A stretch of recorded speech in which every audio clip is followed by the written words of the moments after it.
Ladies and gentlemen, I went to public high school in Broward County. I went to Hollywood Hills High. And I can tell you as a parent and as a graduate of Hollywood Hills High, Broward County, what happened is horrible. It's horrible for all of us, but we need to make change. And that's why this governor's election this year is not the most important election in Florida. It's not only the most important election in our country, this is the most important election in the world, because so goes Florida, so goes the world.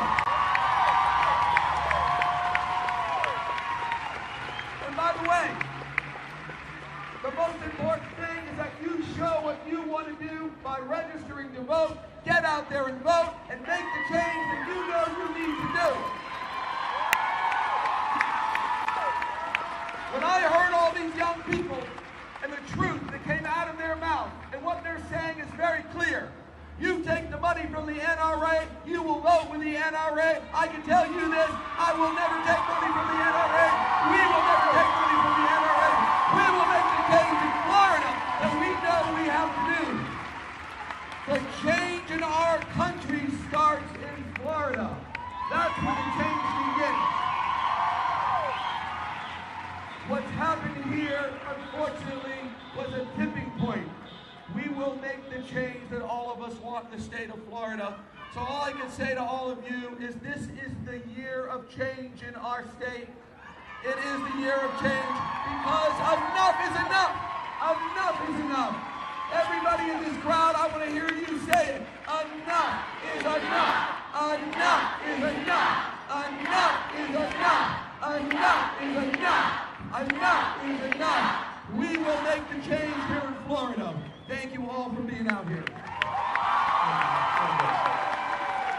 Miami Beach Mayor Philip LEVINE. He's a Democratic candidate for Florida governor. We know you have an ad out about this situation, Mr. Mayor. It's important. Give me your read on what the likelihood of change is at the state level in Florida, given what we saw yesterday. One of the senators said, well, it was just a procedural vote. Yeah, it was a procedural vote, 36-71, to not even debate assault weapons with all those kids there watching. Instead, they took up porn as a public safety issue debate. Chris, it's a sad state of affairs, but on a positive note, yesterday I was with some of those students at that high school. I was right there with them. And let me tell you, we have a new greatest generation. The strength, the power, the emotion, the take action attitude of those students makes anyone feel proud. I'm a parent. You're a parent, Chris. I went to high school in Broward County. I could tell you that we're going to see this new crop of activists come. Now, as far as what's going to happen in Tallahassee, unfortunately, as you know, he who pays the piper picks the tunes. And right now, we have the NRA paying the piper. And folks like Marco Rubio and Governor Scott and Richard Corcoran, who control Tallahassee, you know what they're going to do? Absolutely nothing. They're going to run the clock out, and they're going to wait till this session is over. It's unfortunate. But change and hope is on the way, and that comes with the governor's election this November, where we can kick the bums out and do what's right for Floridians, because we need change. We need to protect our children in schools and protect our state.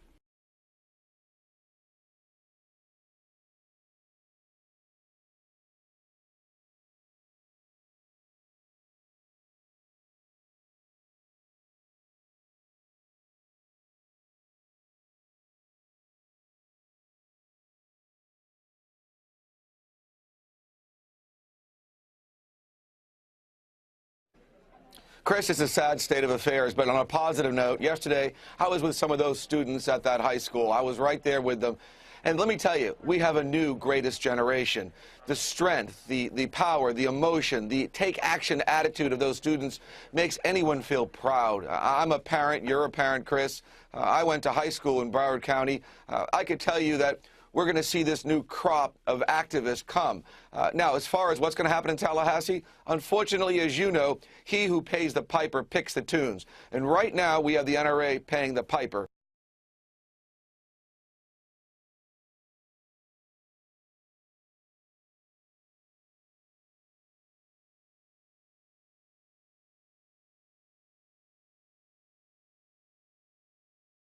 It's like we see with this Armalite 15 semi-automatic rifles. Do you think you can get that done with a referendum or through the legislative process in Florida. There are some deep, deep roots of gun ownership and a lot of Second Amendment defenders there. I agree with that, but there's also a lot of parents, and there's a lot of kids, and there's a lot of people that know that we want to keep our children safe. I'm going to take it to the people of Florida through a referendum if Tallahassee won't act. We need the mayors of the state of Florida, the commissioners, the council people, to make their own laws and not let this group out of Tallahassee make our state so unsafe like they've done, Chris. We're watching the kids right now who've showed up. They're holding up their signs. You know, they have a very unique brand of passion because of what they just lived through, Mr. Mayor.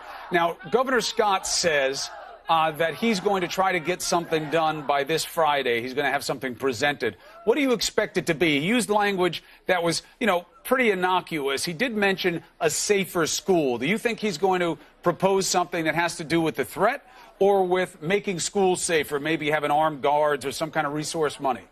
Chris, he's going to do everything he can to protect his NRA backing. This is the same governor who bragged that he's passed more pro-gun legislation than any governor in the country. He's not going back on his base. He's going to try to do whatever he can to gloss this over. Listen, this is the same governor who all of a sudden woke up and realized we have hurricanes in Florida and thinks we need an evacuation plan after 8 years of being in office. These are folks that are listening to the NRA, and it's very unfortunate. I don't expect anything, but I do know one thing, Chris. Hope is on the way. Change will be happening in November in Florida. All right, Mr. Mayor, thank you very much. We'll be watching that race very closely. Appreciate your perspective this morning. Thank you. Allison.